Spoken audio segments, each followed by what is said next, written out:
Hey, good morning to everybody. Happy Monday. It's Daryl here. It's bright and freaking early, man. It's about 4 a.m. here in Connecticut on the East Coast. I decided to talk about bikes. It's the beginning, it's coming up to the middle point of January.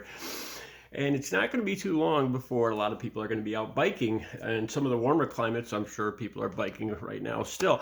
I want to do a quick video. I've been biking since I've been clean and sober for the last 18 years. And I've learned a few hacks, a few quick tricks, ways to spot a cheap bike that you wouldn't want to buy. And I've kind of learned some things about some of the things you should look for and try to stay away from, or some of the stuff you might want in a bike. What I got here, these are my three bikes right here, my three babies. I love biking. There's two Schwinn's and a Mongoose. I love Schwinn's for the money. They're the best buy, in my opinion, about 500, 600 bucks, and you get a good mountain bike as opposed to a couple $1,000s. I'm going to tell you guys a quick way to spot a cheap bike that I wouldn't buy. Here, let me show you. I'll show you this right away. One of the things I look for is right here, the screws. Can you see that? Yes, the screws right here. The cheap bikes will have just one screw or two screws. The bike I always go for will have, it's got four screws. As you can see, these all have four screws. Now, you'll ask yourself, there's four screws in that one too. You'll ask yourself, well, yeah, surely, Daryl, that doesn't make up, that doesn't constitute a good bike. This is something I've discovered with experience. If they're willing to cheap out on just a screw here and a screw there, then in general, the rest of the bike is made out of cheap parts. And that's been true for what I've seen for the most part. So I always go for bikes. If that's the first thing you look for, right in front, right on the steering, right on the handlebars, right here. Four screws are the best bikes. I would never even think of buying a bike that just has one screw on holding the handlebars to the frame. All right, let me show you a few. I'm sorry about the bouncing around here. Let me show you a few other things. These are a few other things I've learned over the years.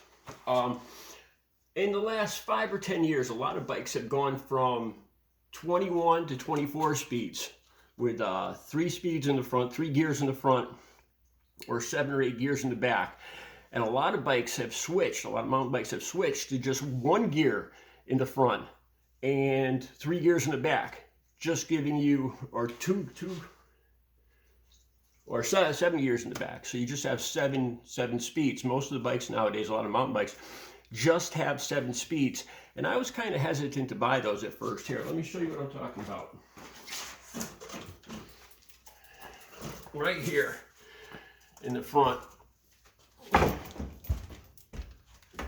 there used to be 3 gears up here and 7 gears back here for a total of 24 gears. But now a lot of bikes just have 1 gear in front. And for me, this just turned out better. It doesn't give you a high end.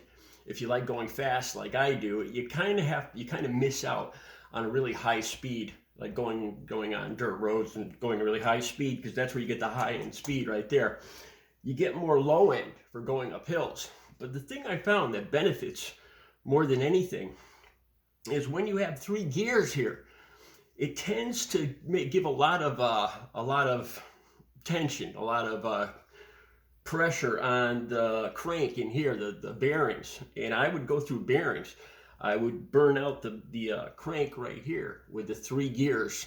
So the bikes that have had just 1 gear and 7 speeds have lasted me a lot longer. I've had to put a lot less money into them because I think they call it cross chaining, when you have a gear in front over here and another gear over here. So the chain kind of goes, they call it cross chaining.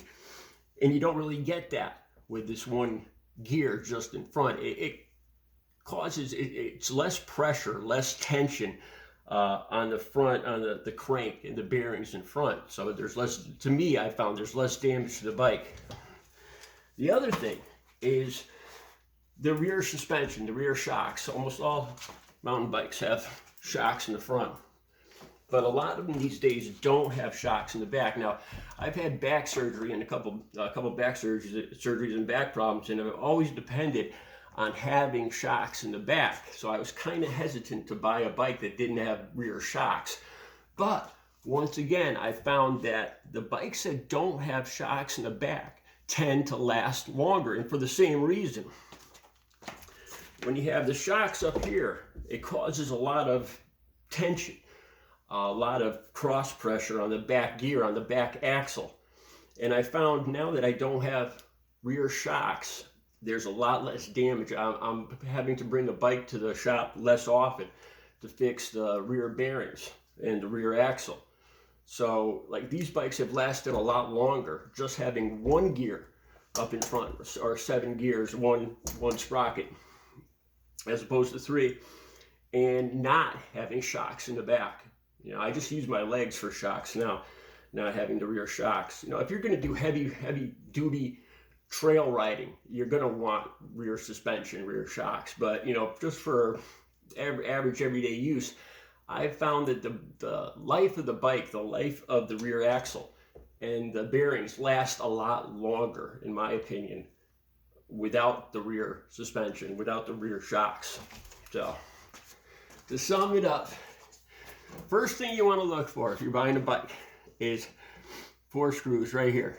These 4 screws. If they took the time and the money to put in 4 screws as opposed to just 2, or God forbid just 1 screw holding on your handlebars, you know, then it's a better bike. And this is a rule of thumb that it's bared true for me for the last 18 years. That's something I can depend on. If I look at a bike, you know, I look right here. 4 screws are the ones you want to go for. They're better built. All right, you guys, I'm going to get on the bike and go for a ride. You guys have a good Monday.